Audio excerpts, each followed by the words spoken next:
she stoops to conquer as an anti-sentimental comedy. Before going into the analysis and justification of the play as an anti-sentimental comedy, I would like to give a short summary of the play.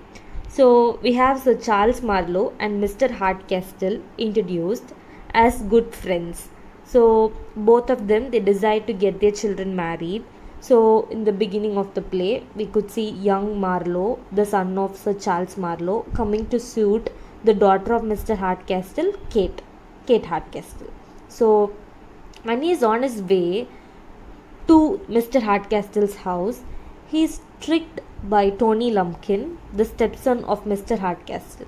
So Tony, he intentionally misdirects young Marlow and his friend Hastings to the house of Mr. Hardcastle, saying it as an inn. So now Marlow, he takes the owner of the house, that is Mr. Hardcastle, as an innkeeper, and this is how the fun starts in the play. There are also various other themes of love and fun involved in the play.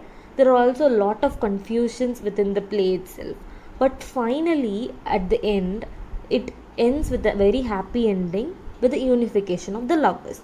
So, moving into the concept of anti-sentimental comedy. What an anti-sentimental comedy is.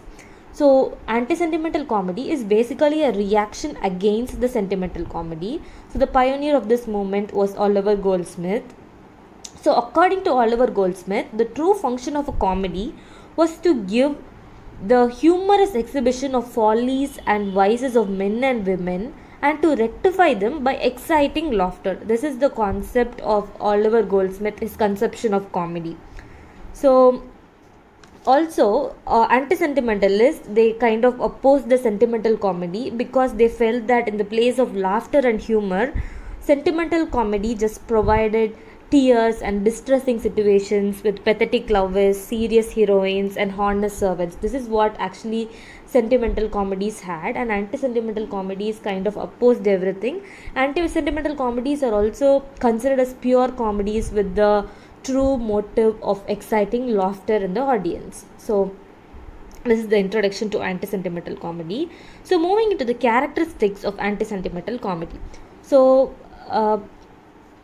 anti-sentimental comedy has some basic characteristics like relations and intrigues of men and women living in upper sophisticated class as society, wit, violation of standards, marriage for love and marriage for money, pure comedy generating laughter and not tragic with overflowing emotions, verbal situations and irony, humor and laughter, low farce and disguise. In our last CA presentation, Sama, she kind of explained all these, so I kind of changed my presentation. I took some new points. So I kind of dealt with some other anti-sentimental elements in the play. So the first thing is the prologue. The prologue of this play, She Stoops to Conquer, is a direct satire on sentimental comedy. So the prologue gives a general conception of what is comedy according to Oliver Goldsmith. So he explains his ideas about comic art and anti-sentimental comedy, and Mr. Woodward is the actor who gives the prologue speech. He says that if we as actors are in sadness, how can the play lift our spirits? So this dialogue, I found it very, very thought-provoking, because if the play, if the actors, and if the setting is very sad, if the actors are sad, everything is in a dull mood, how could it entertain, how could it lift up the spirits of the audience? So here, this prologue is the place where the spirit of anti-sentimentalism is rooted. Also, Mr. Woodward, he ends his prologue speech by saying that comedy is a medicine to laugh out heartily, and we have plenty of them in this play. So with this idea of anti-sentimentalism, we move into the play. So talking about the elements of anti-sentimentalism inside the play, Oliver Goldsmith, he had ironically attacked sentimental comedy in many places using his characters.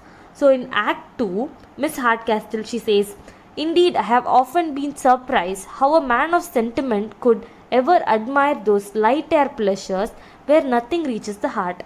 This is what she comments on the men who respects, or men who values the sentimental concepts. In the second act, Tony says that I have often seen her and her sister cry over a book for an hour together, and they liked the book the better more it made them cry.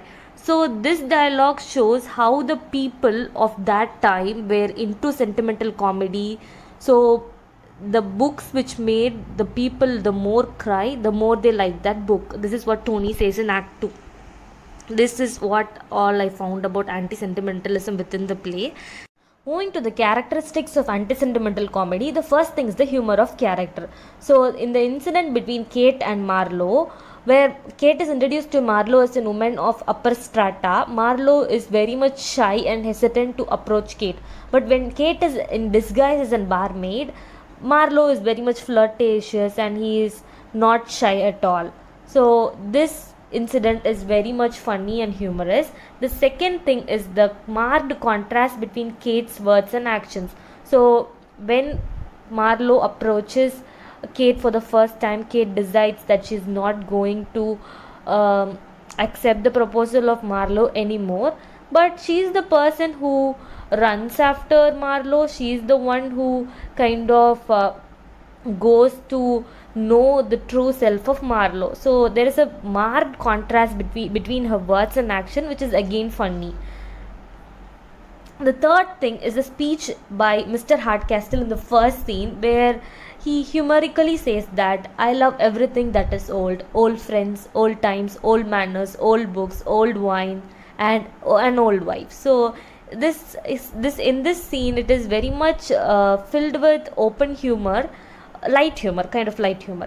Also, moving to the character of Tony Lumpkin, he is a kind of Falstaff character in this play. He is very, very much like Shakespeare's Falstaff. He is witty within himself, also causes wit in others. We cannot just laugh at him, but he makes us think also. This is about the humor of character in the play. Then moving to a very interesting theme of marriage of love and marriage for money. So we have two couples getting married at the end of the play. Miss Hardcastle and Marlow, and Hastings and Constance. These both couples are truly in love with each other. Also, there is another marriage planned to happen for money. This is planned by Mrs. Hardcastle, who wants Tony to marry Constance just for money. Mrs. Hardcastle knew that Constance is in love with Hastings, but she wants her son Tony to get married to Constance so that she will inherit that sum of money.